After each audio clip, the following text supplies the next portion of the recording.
Aziz arkadaşlar, bugünkü bizim coaching sıramızı rastlayıp tanıdığı okuyan tanışmışım, matematik arttırdım yolları. Şimdi şekazı vermemiz kilidip, topka bölünük, kilidip, kispe kadar alsanızlar.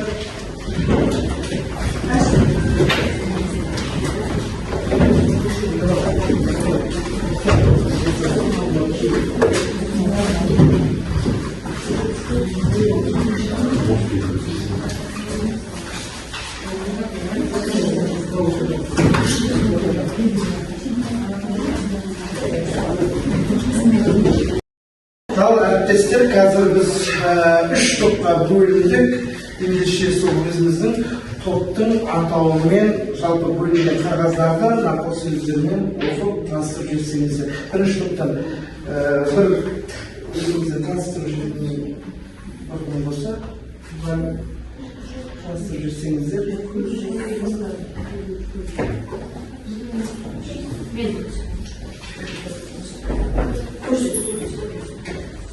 Ішкі мотивация кезінде осы затпен байланысты танымдық қызығушылық себеп болады. Бұл жағдайда білім алу қандай да бір басқа мақсаттарға қол жеткізу құралы ретінде емес, оқушы қызметінің мақсаты ретінде әрекет етеді. Ал Енді осы сіздің өзіңізге қандай түсінік қалыптастыра аласыз осы бойынша?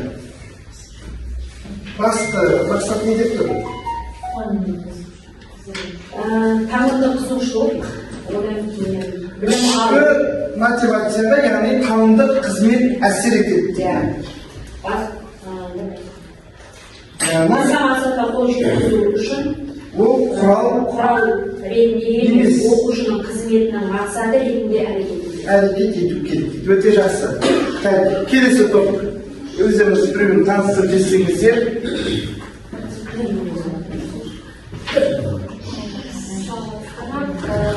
Оқушының жұмысқа шынайы кірісу үшін оқу қызметі барысында қойылған міндеттерді түсінікті етіп қана қоймай, ішкі тұрғыдан қабылдау керек. Рубинштейн. Яғни осы жерде сізге қандай не айтып тұр бұл жерде? Оқушының жұмысқа шынайы кірісу үшін, яғни біз міндеттерді тек қана өзіміз жай ғана емес, оны іштей де оны қабылдай білуіміз керек, яғни оны іштей сезіну керек. Ішкі тұрғыдан қабылдау, ішкі мотивация қажет. Жақсы, келесі сіздерден бір адам таныстырып жіберсе, бір мұғалім. Кәмке? Ақыл әрекетінен гөрі өмірде маңызды және қызықты ештеңе жоқ. Максим Горькийдің сөзі. Әрекет етсең берекет болады деген қазақта жақсы мақал бар. Барлық нәрсе әрекетке байланысты болады нәтиже. Жақсы. Біздің еңбегіміздің нәтижесі сол әрекетке байланысты. Жаңа көріп отырсақ, ішкі мотивация, сыртқы мотивация деп жатырмыз. Осының бәрінің әсерінен біздің өзіміздің мұғалімнің іс-әрекеті содан көрінеді деп көрсетіп отыр. Ендеше біз бүгінгі тақырыбымызды таныстырып өтейік. Мұғалімдерге мотивацияның маңыздылығы бұл білім беру үдерісінде оқушылардың қызығушылығын арттырудың тиімді жолдарын ұсыну, яғни біздің мақсатымыз. Қандай нәтижеге бұл бағыттай? Оқушылардың табысты білім алуға, мотивация деңгейін арттыруға. Бұл жердегі жалпы идеямыз не? Оқушының мотивациясын тудыруға, білімге деген құлшынысын ояту. Ендеше қазір біз ең алдымен осы өзіміздегі ішкі түйсігімізді, мотивациямызды ояту үшін бірінші бір жалпы бір психологиялық тренинг өткізіп жіберейік. Ендеше әріптейінше сиқырлы орман.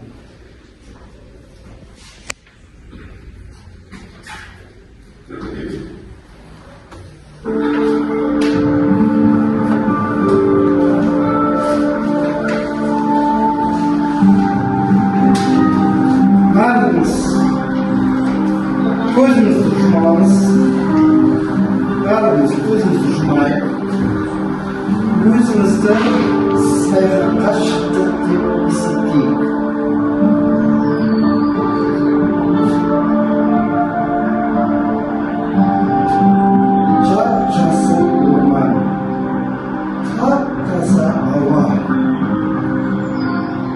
Hala kuşlar el salganın kadar естіп тұрсыз.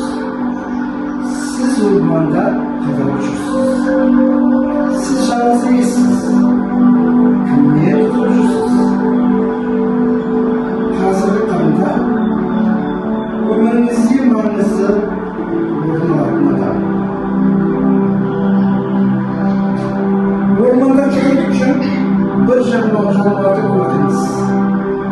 Ол қандай адам? Үлкен бе, әлде кішкентай ма? Одан қорқасыз ба? Шешіне аласыз ба? Аңнан әрі қарай өттіңіз. Алыстан бір үйді көріп тұрсыз. Үй сырты шаңырақпен қоршалған ба? Үйге кірдіңіз бе? Кірдіңіз. Ас үйге, үстел үстінде тамақ бар ма, жоқ па? Үйдің артқы есігі бар екен. Сыртқа шықтыңыз. Қапталыңызда шөп үстінде бір ыдыс жатыр. Ол қандай ыдыс? Және не үшін пайдаланасыз? Енді жайлап орманға қайтамыз.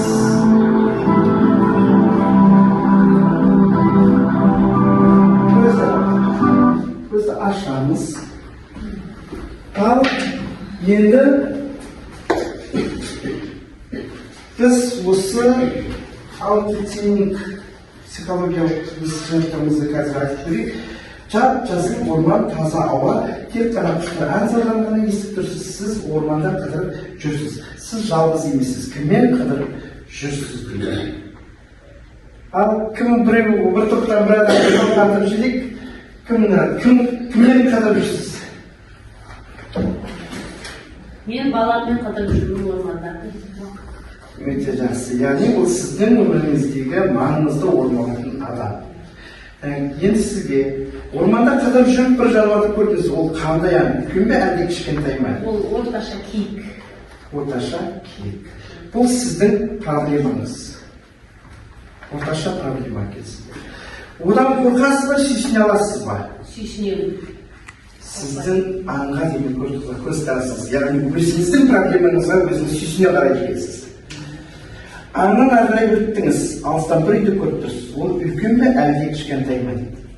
Ормандағы үлкен болмайды, кішкентай емес. Онда бұл сіздің арманыңыз. Кішкентай ғана арман ойлайсыз. Үйге кірдіңіз, ас үйде үстелдің үстінде тамақ бар ма, жоқ па? Тамақ болса, бар ма, жоқ па дейді. Тамақ бар. Бар. Онда бақыттысыз. Тамақ болмаса, қазіргі таңда өзіңізге көңіліңіз толмай жүр. Үйдің артқы есігі бар екен, сыртқа шықтыңыз. Қапталыңызда шөп үстінде бір ыдыс жатыр. Ол қандай ыдыс және не үшін пайдаланасыз? Ойламаған жерден әдемі ыдыс болуы мүмкін. Бұл сіздің өміріңіздегі маңызды адамыңызбен қарым-қатынасыңыз. Керемет! Ендеше қазір тағы да біз өзіміздің ішкі және сыртқы мотивация жөнінде біз қаншалықты білетінімізді қазір шағын ғана мына жердегі мотивациялық мультфильмді тамашалайық. Содан біз ең бірінші өзіміздің мотивация жөнінде білімімізді қалыптастырсақ.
не туралы айтылып жатыр және осы әліпбидің бізге қандай мағынасы беріп тұр.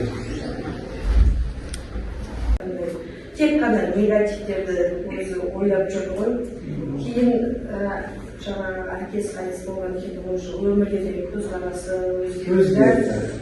Содан жақсы нәрселерді ана коробканы ашқан кезде уже әкесі бұны үнемі жаңағы қолдау көрсетіп жүрген есіне түсті.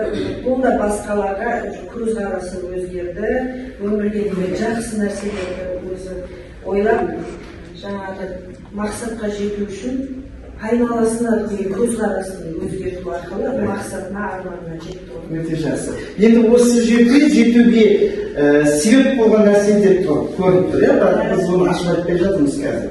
Негізінде жаңа әріптесіміз жақсы айтты, яғни бұл жерде кішкентай қыздың арманы ол ұшқыш болу. Бірақ сол ұшқыш болу деген арманы, бала кезден армандаған арманы ол қол жеткісі келді. Бірақ та оның кері әсер беруші бізде сыртқы әсер бар, яғни сыртқы мотивация дейміз, және ішкі мотивация.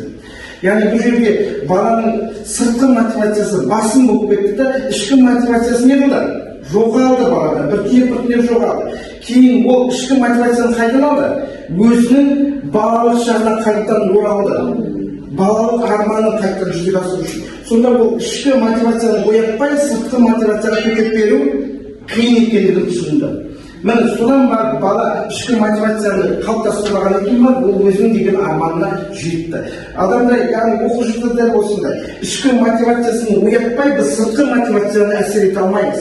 Яғни мұғалім ол сыртқы мотивация, оқушыға тікелей бағыт береді. Ал оқушыда ішкі мотивациясы оның ояну керек.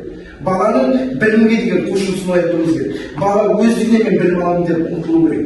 Ол егерде өздігінен білім аламын деп ұмтылмағанмен, біз оған қанша бергенмен ода білім қалыптаспайды. Ол қабылдамайды. Өйткені біз сыртқымыз. Оның ішкі мотивациясын оятуымыз керек.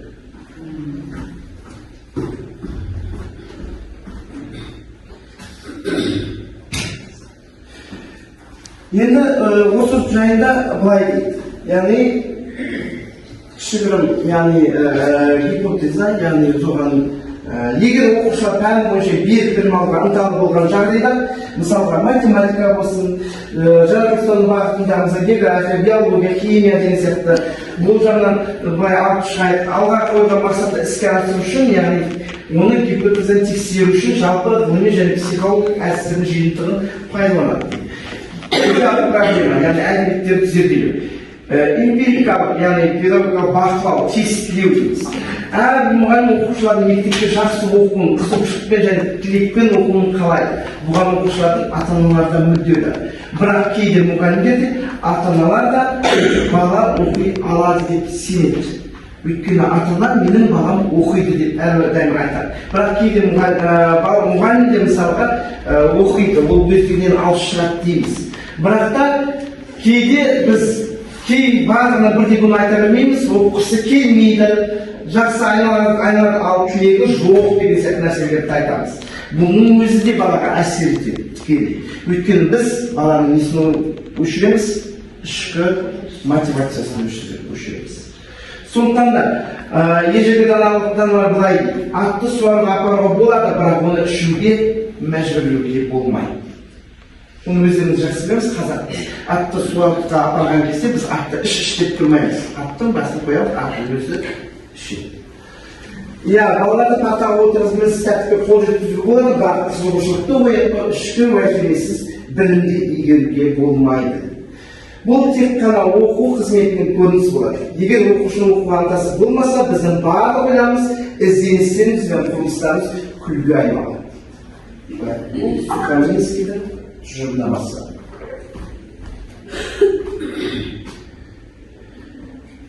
Білімге деген қажеттіліктің мәні неде? Білім ол қалай пайда болады? Ол қалай дамиды? Оқушыдан білім алған тұлғандыру үшін қандай да педагогикалық құралдарды пайдалануға болады. Мысалға әдістерді, тәсілдерді. Әрбір мұғалімнің өзінің әдіс тәсілдері бар, игертуге. Бірақ та бұл сұрақта көптеген педагогтардың ата-аналарды қозғалдырып отыр. Қазір мектептің алдында баланың оқу қызметін қалыптастыру және дамыту міндеті тұр. Қазір барлығымыз алып қараймыз, білім сапасын арттыру бізді бірінші жолға қойылып отыр.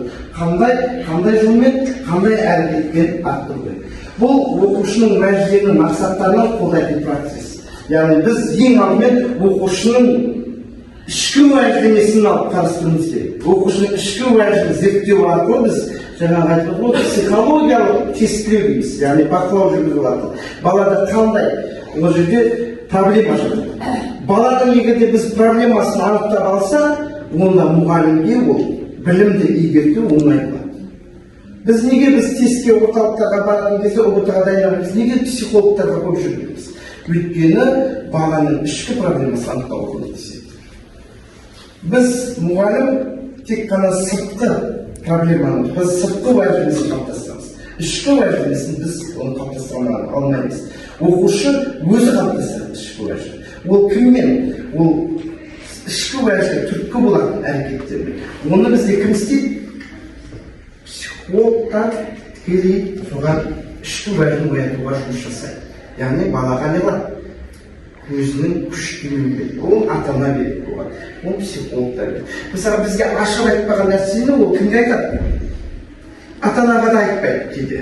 Бала жасырады. Өзіндегі проблеманы тек қана сенімді деген досына немесе психологқа ғана айтады. Ал ендеше қазір біз осы жөнінде менде қазір сіздерді 5-ші сынып, 8-ші, 9-ші сынып, 11-ші сыныптың оқушылары отыр деп мен сіздерге сауалнама берейін. 5-ші сыныптың сауалнамалары сіздерге.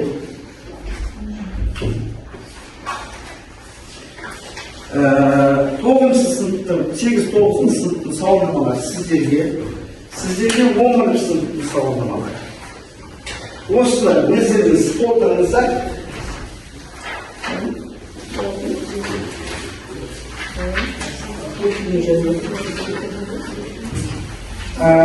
Сіздерде біріншіне жаңағы белгі қойып кетсеңіздер болады. Қайтені алатын бойынша 5-ші сыныптар, 5-7 арасындағы.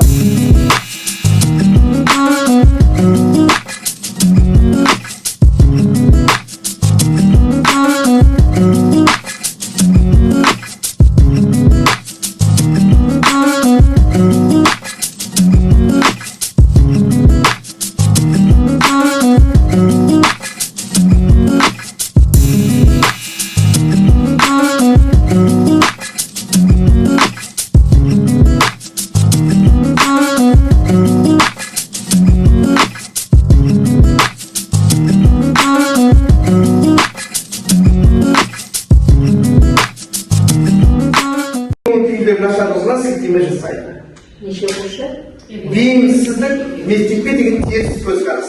Екі оқушы теріс көзқарас көрсетті, бір оқушы жоғары көрсеткіш көрсетті, 5 оқушы сыртқы, сыныптан тыс үйіріліп көрсетті. Міне, сонда біз оқушының не қызықтыратынын жаңып табадық. Біз солар кіммен жұмыс істеу керек? 2 оқушымен жұмыс істеуіміз керек.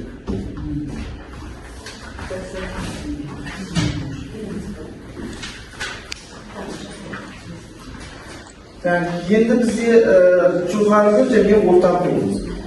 Яғни мектепке деген ынталандыру мен оқу белсенділігі жоғары, яғни жақсы мектептің мотивациясы қалыптасқан, бұл нәтиже норма болып табылады, яғни оқушылардың көпшілігі көрсете береді.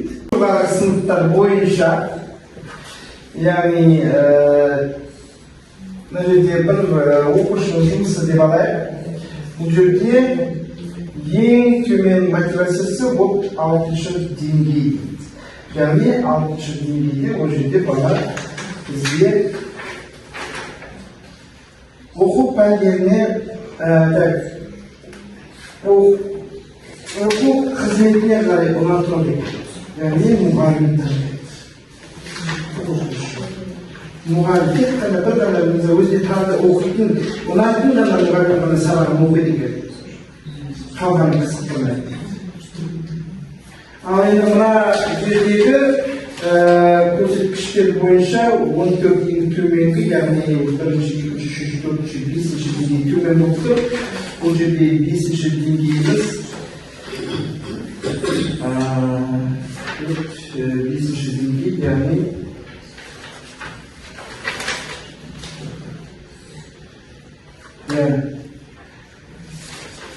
пәнге деген қызығушылығын төмен. Яғни бүкіл былай жеткен кезде пәндерді былай шынайы керек, ол қандай, ол менің мұғалім емес, пәнді қандай. Мысалға ол бізде бар, кейбір оқушылар математика бар екендігі жұмыс істемейді. Мен өзім кездестірген өзімнің сабағымда, мысалы жаһандық құзыретші, менде бір оқушы кейінс деген балаға, ағай, сен есеп шығара берейінші. Қастай есеп шығарып отыр. Бірақ тыңдап отыр, ағай, бірақ есеп шығара берейінші. Ол есепті жақсы ойшы. Оның өзі сол. Ол есепті тұрмайды. Табыс нәтижеге жетілемейді. Ол үшін біз ең алдымен оң уәждемеден бастауымыз керек. Оң уәждеме дегеніміз яғни сен бүгін неге істей алмадың, себебін шарттап алыңыз. Яғни бұл себеп болды ма, ертең бірақ істей аласың, бұл сенің қолыңнан келеді деген сияқты біз ішкі уәждеме қоятын жүрміз. Рахмет мына сабақ үшін. Алдын сабақтың басынан аяғына дейін сондай маңызды қызық болды деп ойлаймын әріптестер. Әдемі енді барлығымыз де пайдалансақ болады екен. Одан кейін барып келесіне де мотивация, ішкі уәжді көтеру деген қандай әдемі. Сәттілік тілеймін сізге, үлкен рахмет жұмысыңызда. Мен бір ұсыныс ретінде айтқым келіпті. Осы сауалнаманы сынып жетекшілерге берсе, әр сынып жетекші өзінің сыныбын зерттесе, психологтар оған қорытынды жасап берсе, міне кейін қай баламен қалай жұмыс жасау керек, қай балаға қалай қарым-қатынас жасау керек екен осы жерден айқын көрінеді. Жаңа біз айтамыз ғой, үлгерімі төмен бала, жаңағы бала, жалпы баланың өзін білесіздер ғой, егер жаратылыстану бағытынан бала мықты болса, міндетті түрде гуманитарлы бағыты оның сәл әлсіздеу болып келеді. Міне осы сауалнама арқылы әр сынып жетекшіге берілсе, сыныбына толық зерттеу жасаса деген ұсынысым бар. Өйткені жаңағы сыныбымызға мектебімізге жаңадан келген оқушы болады, оны бірден қырынан тани алмайсыз. Осы сауалнама арқылы ол оқушы қай бағытқа жақын, қандай пәндерді ұнатады, сол туралы анықтауға өте керемет әдіс тәсіл екен. Осы сауалнама. Жақсы, тамаша. Мынау осындай коучинг сабақтарды сіздерде әрдайым осындай қызықтыра берсін. Сау саламатта болыңыздар.